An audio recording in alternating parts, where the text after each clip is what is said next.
Yes, welcome everyone to the Stoner Jesus Show presents Weed News for February 27th, 2022. Of course, the show brings you all the weed news you need to know in a very short matter of time, short period of time, with all the commentary you need as well. And you can't find anywhere else. We're on Patreon, 5 shows a week, each less than 20 minutes, sometimes less than 15 minutes. Short, quick, get you what you need to know, and on with your day. That's the goal here at Weed News. Subscribe on Patreon, as I said, for only $1 a month.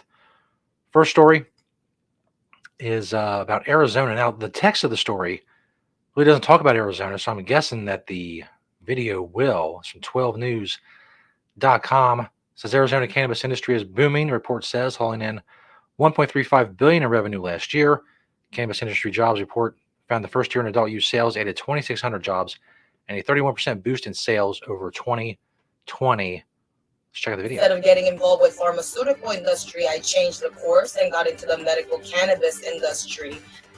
Tonight's big story, going beyond the numbers. A new report shows Arizona is one of the top moneymakers for legalized and medical cannabis, generating $1.3 billion last year and adding 2,600 jobs.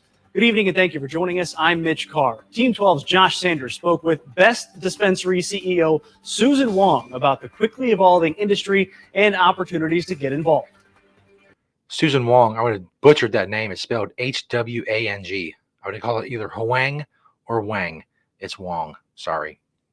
Well, I'm not sorry. I didn't do it. That guy got it right, hopefully.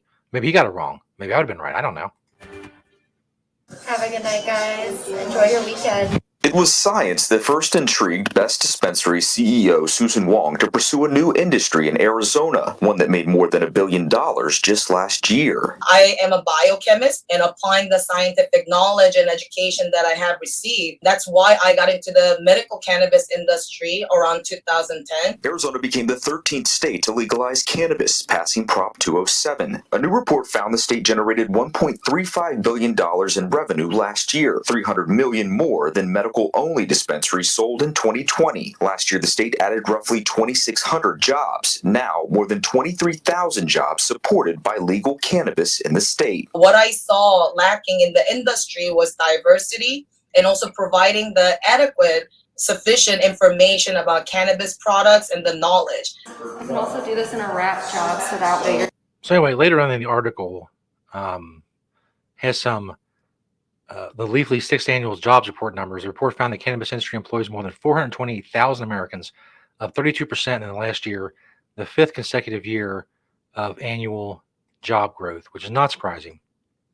Even with the watered-down version and the sluggishness of the progress that's being made when it comes to legalization, it's obviously going to add jobs. People love marijuana. I've said before, I'll say it again.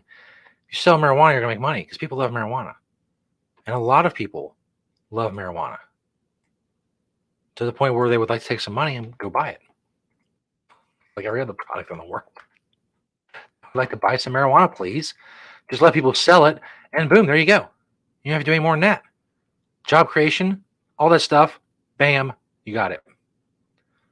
This next story is from Yahoo.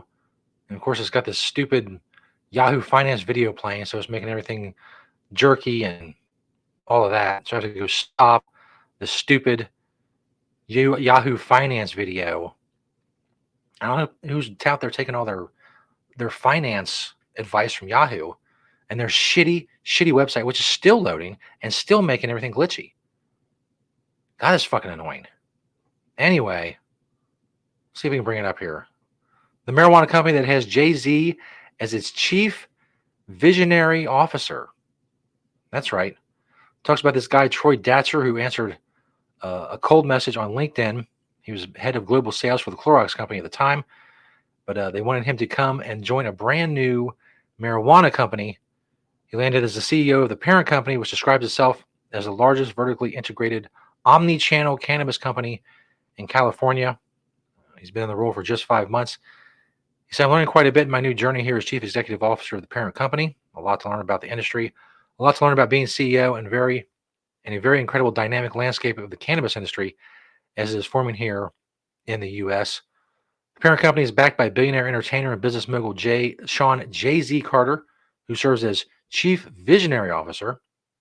It was formed a little more than a year ago. Made headlines when it went public on the Canadian NEO exchange in the largest SPAC cannabis transaction to date.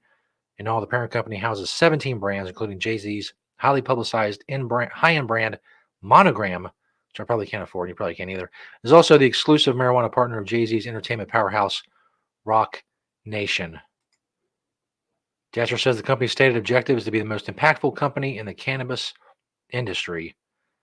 Well, they have Jay-Z on board, and they have Jay-Z's money and Jay-Z's I don't know, cred.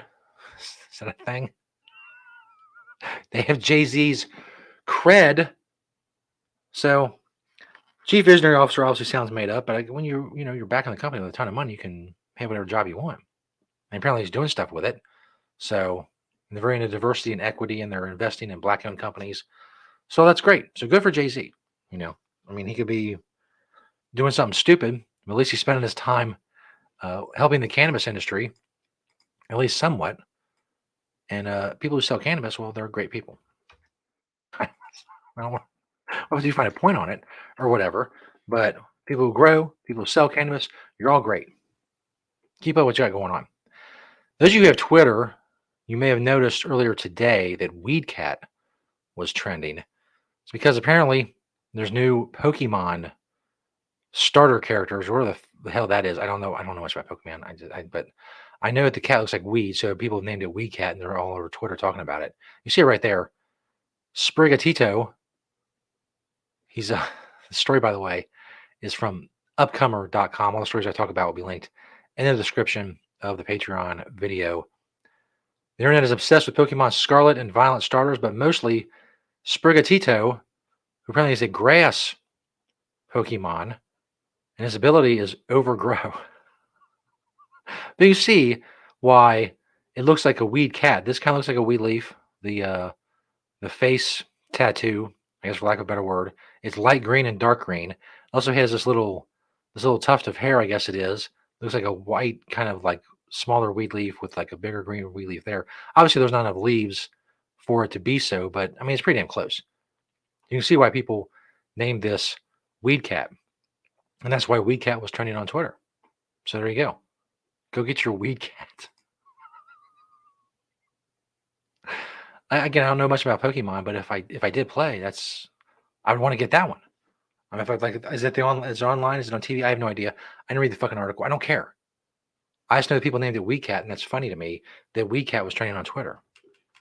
And I would go find Weed Cat if I was looking for Pokemon. Weed Cat would be my bro. Thanks everybody. Go subscribe on Patreon. It's awesome. Today was even shorter. All the news you need to know. Bam. Now you're done. You don't have to learn anything more about weed today. Go enjoy your rest of your weekend or whatever, whenever you're watching this. It doesn't matter. Go have fun. Smoke weed. Find a weed cat. Peace.